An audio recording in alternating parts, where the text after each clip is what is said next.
Hey guys, Ronan here. Patch 6 for Baldur's Gate 3 actually released today.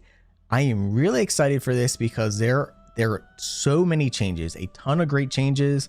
We're not going to go over everything, but I do want to highlight some things because if you've been following my channel for a while, the Monk Tavern brawler build is even better now. Some issues we've had during my live streams ironically are now fixed, even though it's too late for the live stream. So let's go ahead and dive into it. So patch 6 is now live, February 16th. Love is in the air. So TLDR, basically they updated a ton of animations in game. There's new kiss animations. There's new ways to basically bond with whoever your chosen companion is in game.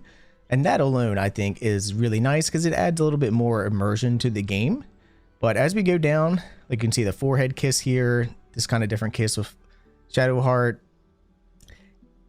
Idle animations in camp, even more immersion. It's just new idle animations for companions that may not be in your party that are kind of just chilling at camp waiting.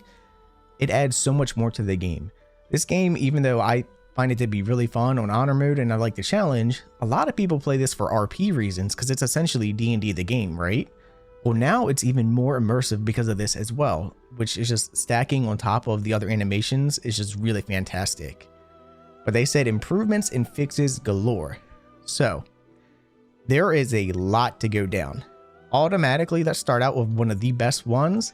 You can dismiss a recruited companion from your party. You don't have to actually speak to them anymore. This is really great if you wanted to switch party members, having to go from one person. Maybe there's a piece of armor on that person you don't know about and you're looking for it. So instead of having to go to every single person, rotating, you can just dismiss one and recruit someone else. It's going to be really fantastic. One thing that kind of scares me, though, is this dialogue option here. When dialogue triggers automatically, the game will prioritize your avatar character as the main speaker.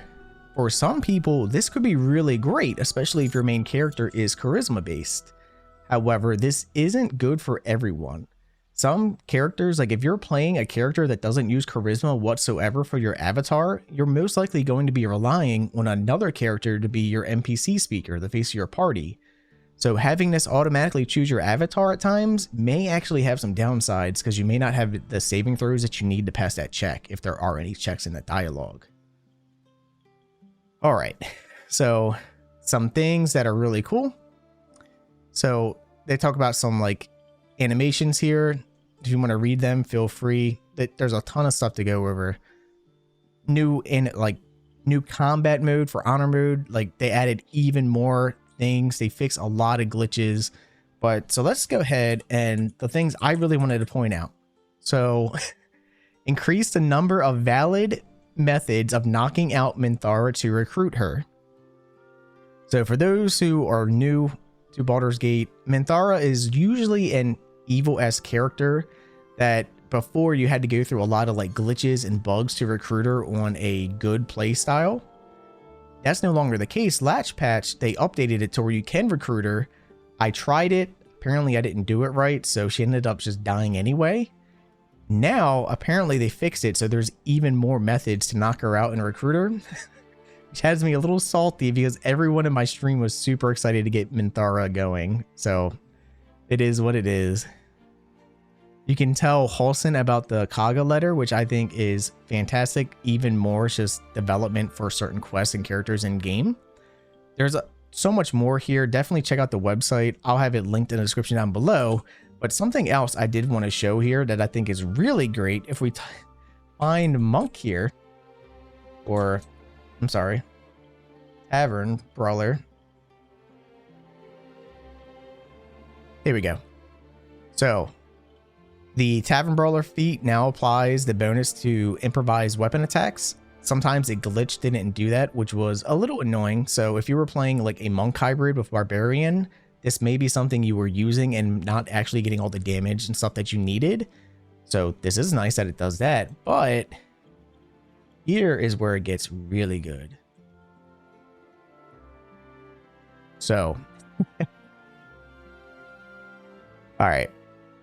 So Wild Heart Barbarians now grant advantage to allies for nearby unarmed melee attacks, not just melee weapon attacks. This is really great, and also includes unarmed spell attacks like Shocking Grasp. So even more benefit from being a Wild Heart Barbarian. But here we go. This is where things get really good, because I had so many people in my monk build tell me I was wrong. And I'm like, no, I tested it multiple times with different barbarian builds. Sometimes it worked, sometimes it didn't. And now we have confirmation that it was bugged. All Wild Heart Barbarians correctly receive resistance to falling damage while enraged. Okay. Bear Wild Heart Barbarians now correctly deal rage bonus damage on unarmed attacks like all other barbarians.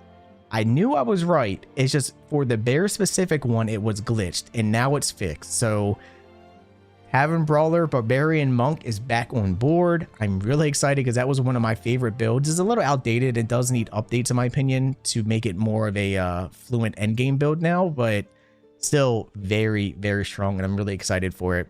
Anyway, guys, I'm just really excited for this game. I love Baldur's Gate 3. I cannot wait to do some more live streams with you guys, new builds and all that fun stuff. Subscribe if you're new, and I'll see you guys in the next one. Take care.